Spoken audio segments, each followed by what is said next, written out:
The Super Smash Bros. Ultimate Fighters Pass 2 has concluded.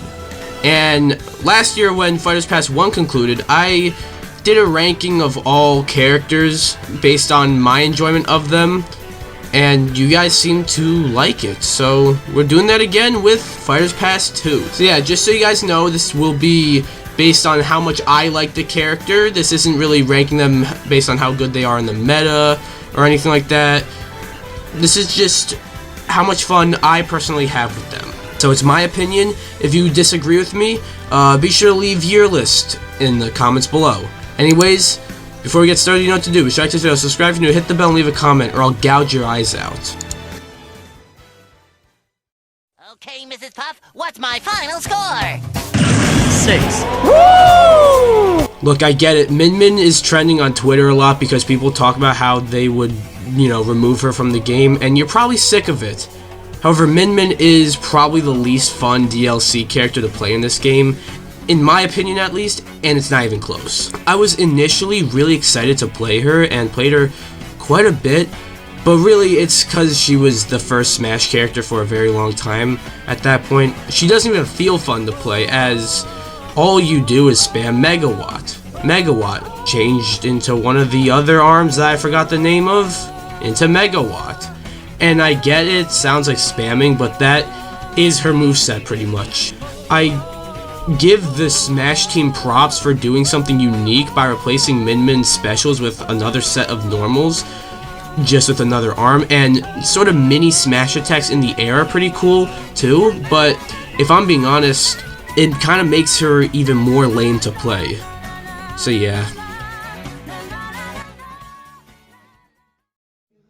Chills. Literal chills. It was number 5. Number 5 killed my brother. Oh my god, I forgot about that. Okay, I just want to say that all characters from here on out are really fun for me, but I just so happen to have Steve no higher than this. Now, don't get me wrong, I was just as shocked as probably everyone else was when Steve joined Smash, and he's just not higher because you'll basically be running away mining the whole time, which isn't fun, but when you get to go in, it's so much fun. Steve obviously doesn't look like a Smash character, but he honestly doesn't feel like one either. And I mean that in the nicest way possible. There are so many cool things you can do with his TNT, minecart, or whatever that make him very fun. Not to mention, Steve is probably worth it for just how funny he is alone. Steve, along with Hero, probably the most fun or the funniest characters in this game. Overall, Steve is a hell of a lot of fun to play in this game and is a solid conclusion. I don't know why I put conclusion. Inclusion is what I meant to say.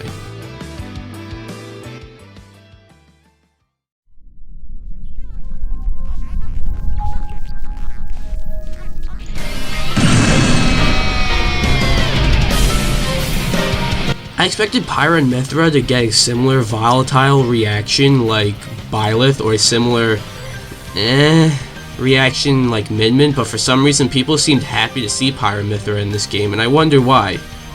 Actually, I think I know why. Anyways, when it comes to actually playing as Pyra and Mithra, they are surprisingly fun. For one, a stance change character is something I would have never expected, because I thought we got rid of those, and the way you effortlessly switch between the characters and how it can even work as a dodge move is really cool.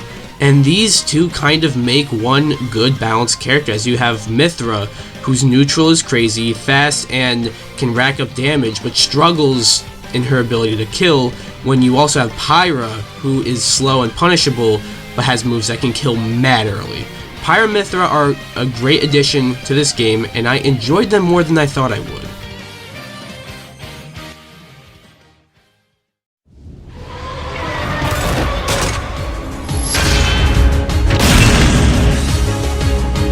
Here he is, the final character and the most wanted character. At the time of recording, Sora literally just came out like 2 days ago, so I'm kind of putting him in the middle. Yeah, I guess you can call this the middle, but maybe my opinion can change. Regardless though, Sora is so much fun. He feels pretty different from just about every other character in this game, as he is as light as Kirby or even Puff, but bigger than them, So he is very floating, but kind of in a cool way.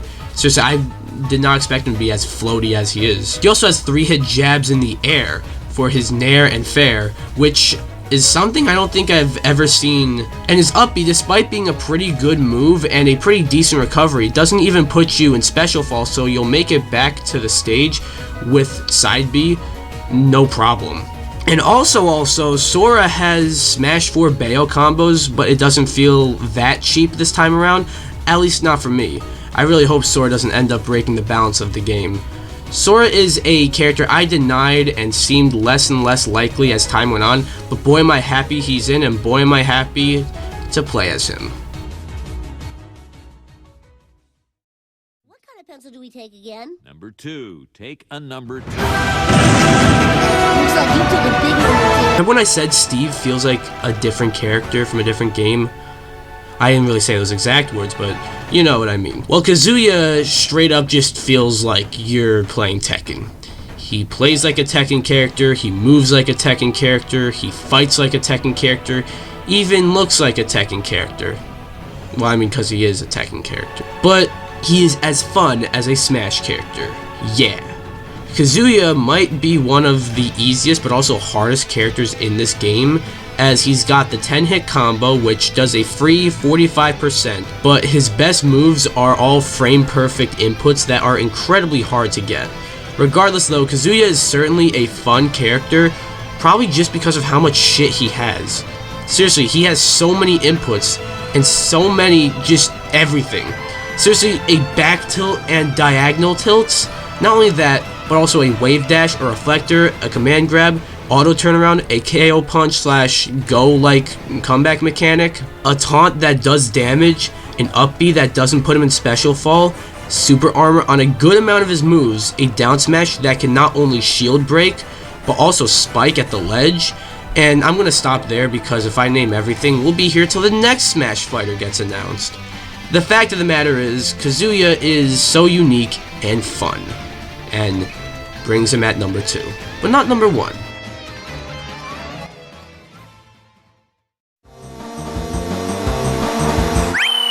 I'm a Luigi, number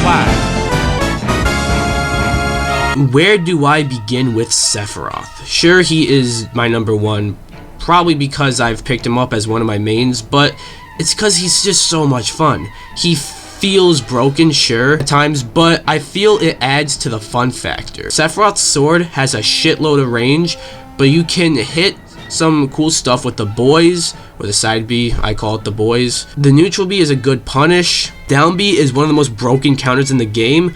The up B is a cool recovery and kill option.